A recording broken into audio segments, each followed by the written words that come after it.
Welcome to the MS&Me Radio Network, a division of the Multiple Sclerosis Global Support Network. The following program broadcast is an original creation by the broadcast entity. Discussion within the following broadcast should be used for informational purposes only and is not a substitute for professional medical advice or consultation. Before considering application of any broadcast content in the following program, please consult your healthcare provider. If you feel you are having a medical emergency, please contact your local health services for immediate assistance. MS&Me Media and the Multiple Sclerosis Global Support Network do not guarantee or warrant the accuracy of information in the broadcast to follow. The Multiple Sclerosis Global Support Network provisions broadcast services to program hosts. Information discussed in the broadcast does not necessarily reflect the views, opinions, or goals of the network and are solely those of the show broadcast host.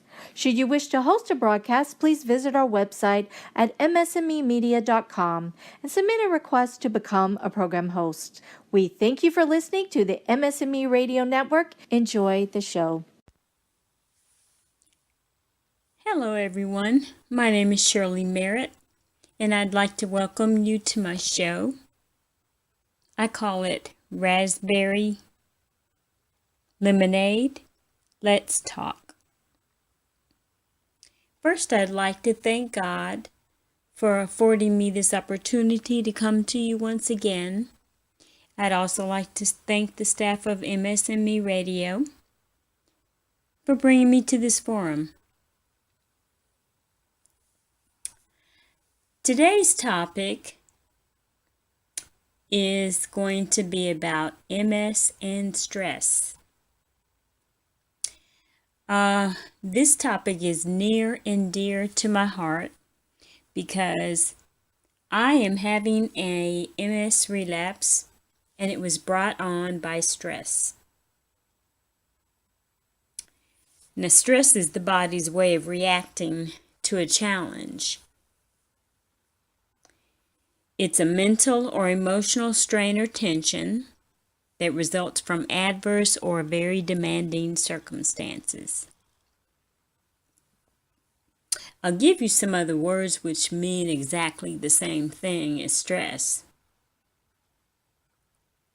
Some words that mean the same thing, some synonyms, are strain, pressure, tension, worry, anxiety, trouble, and difficulty.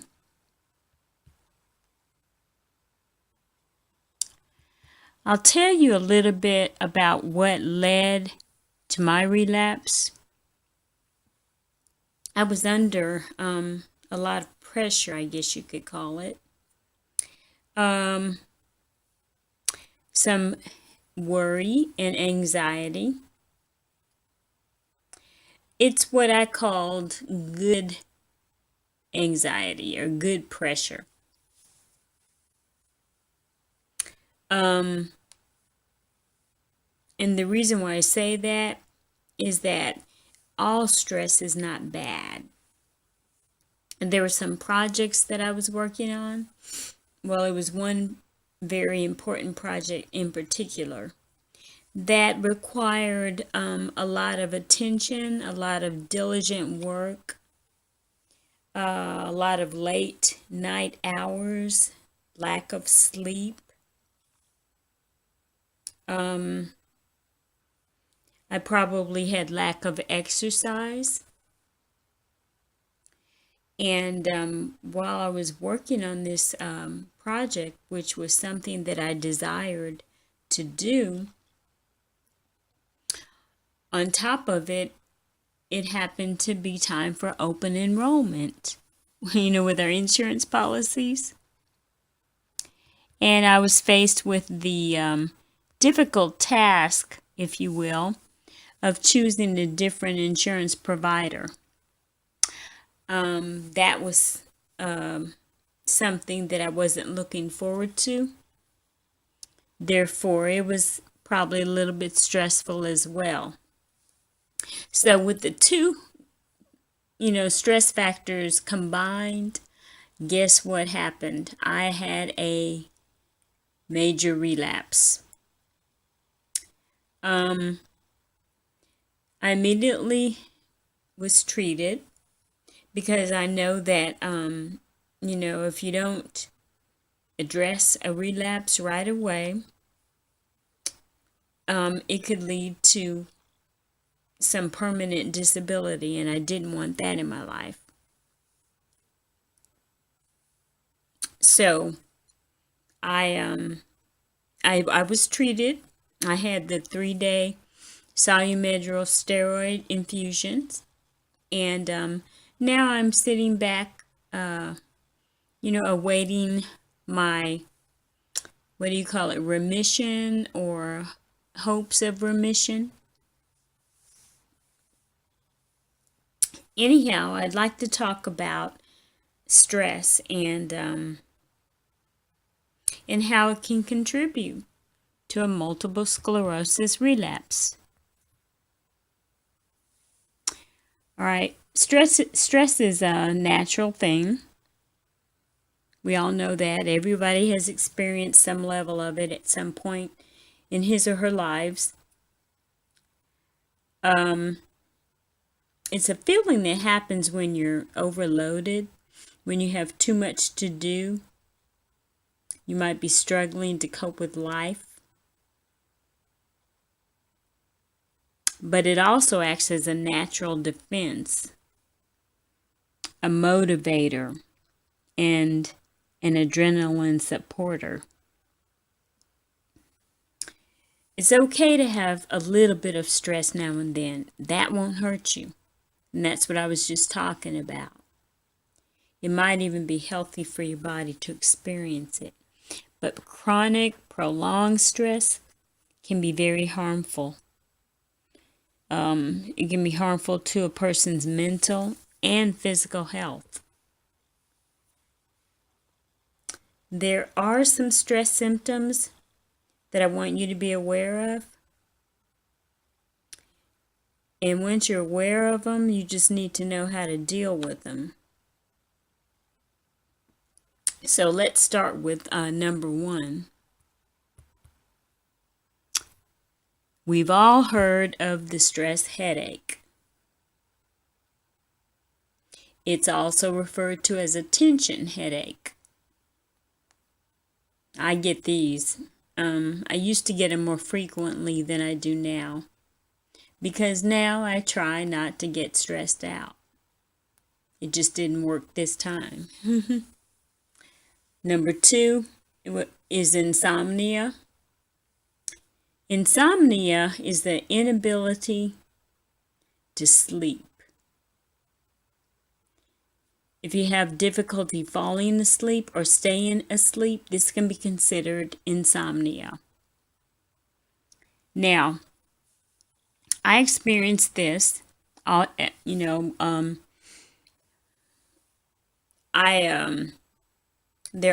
are so many times that I find myself staying awake and working on projects because if I lie down, I'm not going to fall asleep right away.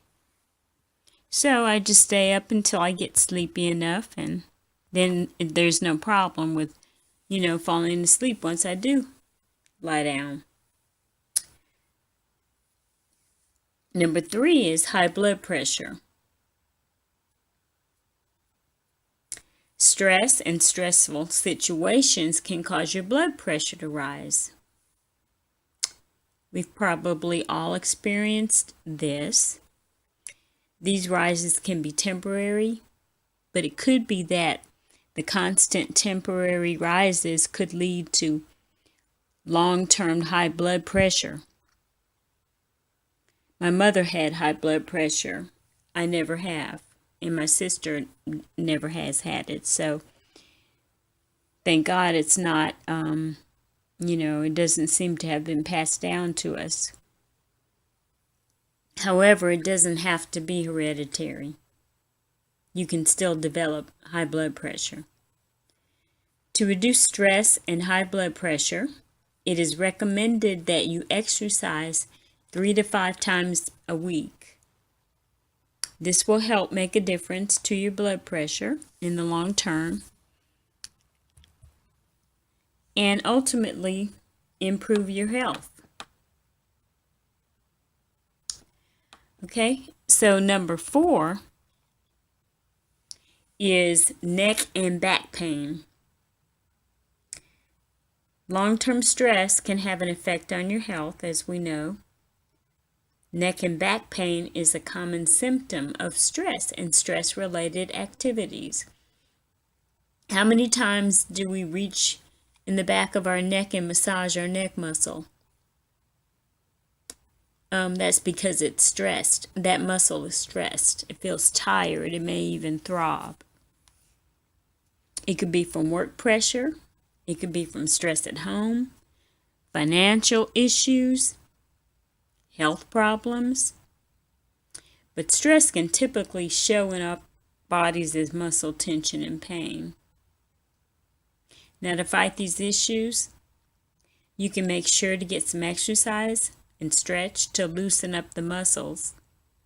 You can make a change in your diet, change to a healthier one, and try to relax and practice meditation. Number 5, shortness of breath. Stress can cause a shortness of breath. And when you begin to experience this, it could lead to a sense of nervousness, and you may even become anxious.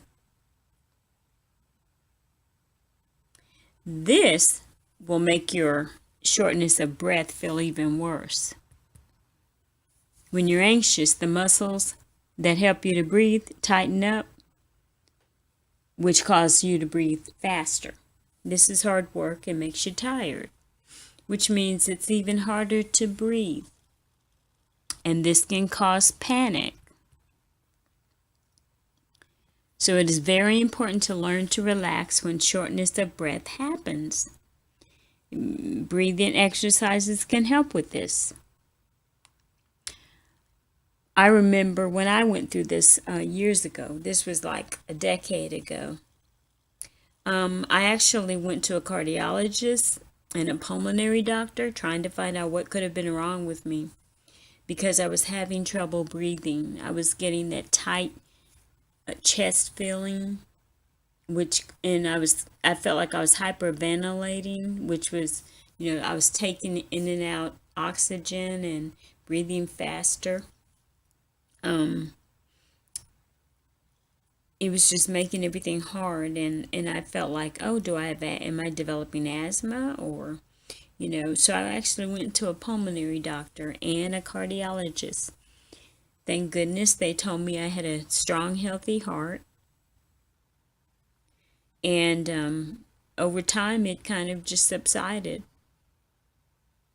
I don't know what happened differently in my life, but it kind of went away. Now, number 6 is irritability. It's very common to feel irritable. That's basically just being in a bad mood when you're stressed. But linked with anxiety, irritability can cause you to become easily upset or even angry. Number 7, gastrointestinal problems. Most people think of stress manifesting in the body as a headache or a mood swing. It also plays a very important role in the health of the gut and the digestive system. Number 8 is fatigue. When you have chronic stress, you might feel constantly fatigued. This can be linked to insomnia or exhaustion. You can still feel fatigued, even if you get a good night's sleep. Stress-related fatigue is not only being tired or drowsy, but also an overall feeling of lack of motivation and loss of energy. This can make you feel exhausted. How many times have you awakened in the morning knowing you got 8 hours or 6 hours, but you feel like you had 3? Well, when this happens, it can cause headaches and tension, dizziness, blurred vision, and a lack of concentration.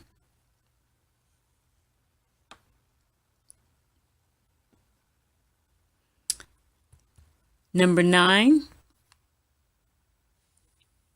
menstrual irregularities. Being stressed can affect a woman's menstrual cycle. Oftentimes, a period may be missed or skipped.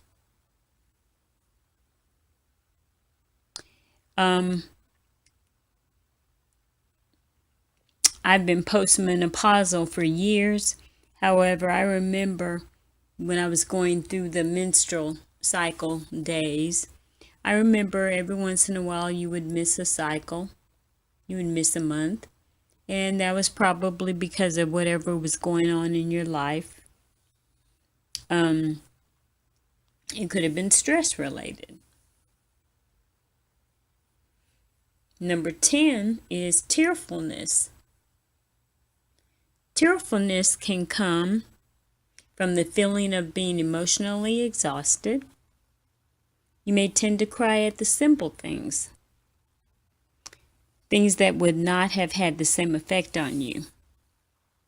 My sister calls me a crier, a crybaby, because I tend to cry at the drop of a hat. And I actually describe myself to others that same way. It could be something that I have no real need to cry over, but I do. And maybe it's because I'm emotionally exhausted, because there are so many things going on in my life that sometimes I'm probably unaware of it, but maybe I'm being pulled in different directions.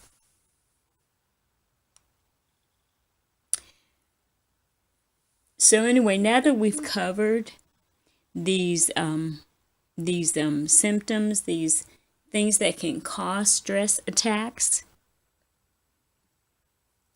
I'd like to go over ways that we can eliminate stress.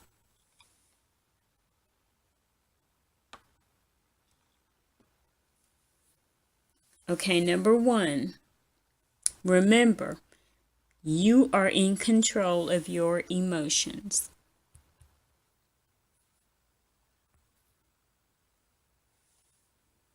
While you can't control how people will act, you definitely have the ability to control how you react.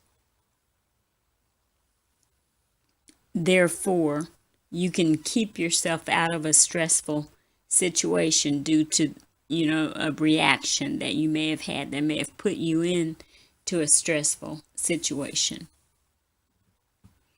Number 2, learn mindful meditation.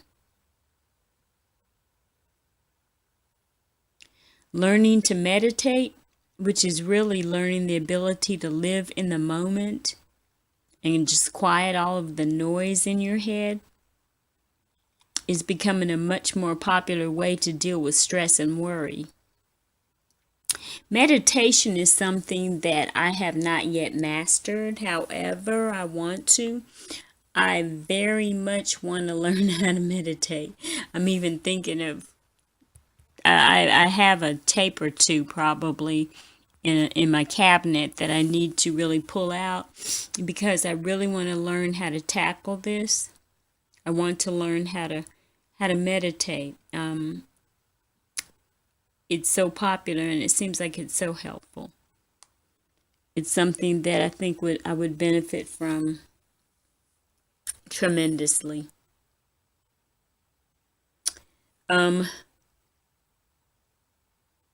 Number 3 is think about the positive what ifs. In many situations, our brains tend to formulate a negative what if scenario. It can turn into anxiety and even panic. These are the thoughts that keep us up at night with no resolution. We think about things like, what if I get stuck in traffic in the morning? Or what if I'm late for work? What if I'm late for my doctor's appointment? What if they charge me a late fee? What if they cancel my appointment? What if I said the wrong thing to my best friend? What if she took it the wrong way? What if I don't get everything done that's on my to-do list tomorrow? Those are the things that actually keep us awake at night. Those are the things that fill up our heads and cause us to not get good sleep, cause us to toss and turn. There are often times that I wake up staring at the ceiling because there are so many things going on in my head. Things that I wish I could, tune out and get rid of and just fall asleep. I want to fall asleep sometimes so badly, but there's so much going on. It's like I'm going over my to-do list for the next day. I can't calm down. I can't relax and just fall asleep.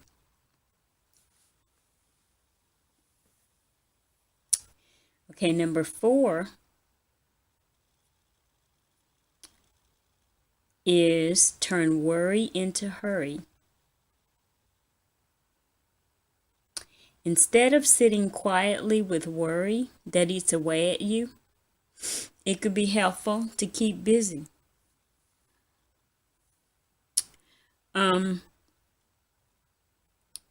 That's something that I live by.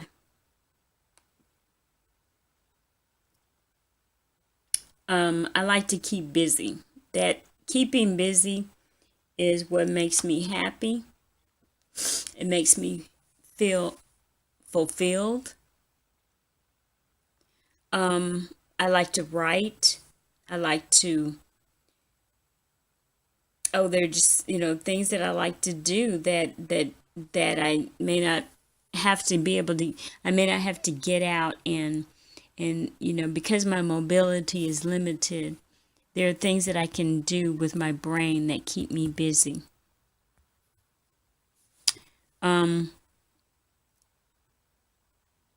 So don't sit around and just worry about things. That's no good for you. That's detrimental. It's no good for your spirit. It's no good for you physically. The best thing to do when you have adversity in your life or stressful situations is to keep busy. Get absorbed in something. Absorb yourself in something. Write down your thoughts. That's number 5. Writing can be an effective tool against chronic worrying.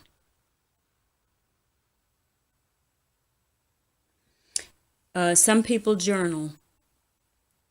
That's a wonderful way to get your thoughts onto paper. Another good thing, number 6, is to try exposure therapy.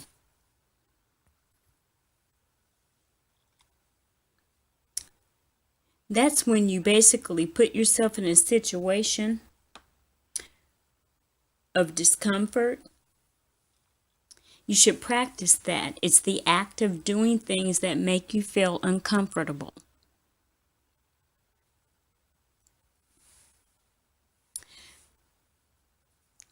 So, with a disease like multiple sclerosis, it can be so physically overwhelming that we forget the psychological stress that it causes. Things like between getting to and from doctor's appointments, starting on new medications, adapting to physical limitations. We may not even realize how much we feel about all of these major life changes that have suddenly been thrown at us, if you will. Ironically, with a disease like MS, negative emotional stress can easily trigger flare-ups.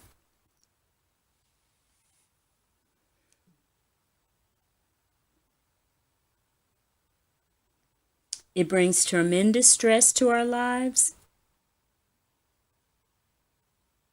and it also worsens in the face of that same stress.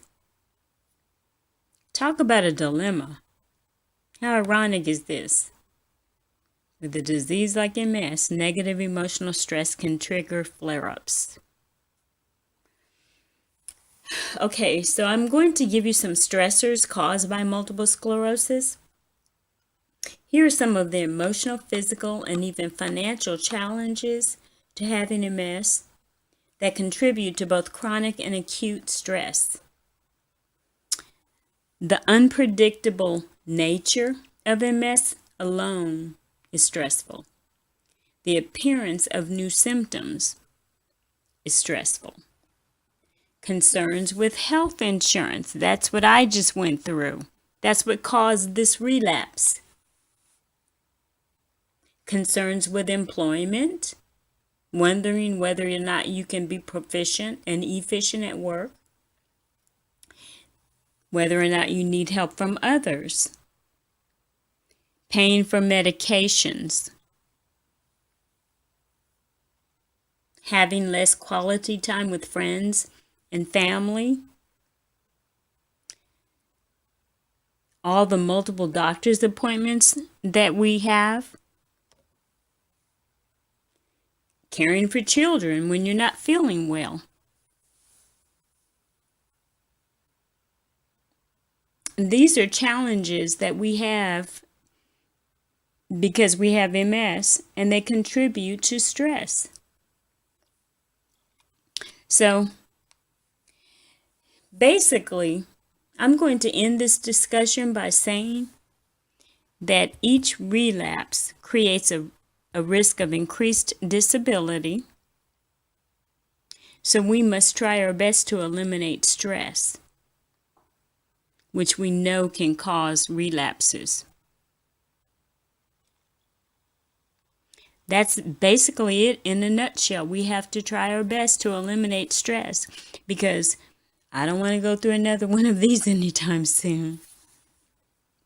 With that being said, I'm at the end of my show. I want to wish you happy holidays. I want to welcome you to come back and hear me next week. Thank you for tuning in this week. Have a wonderful, blessed holiday, and talk to you later. Bye.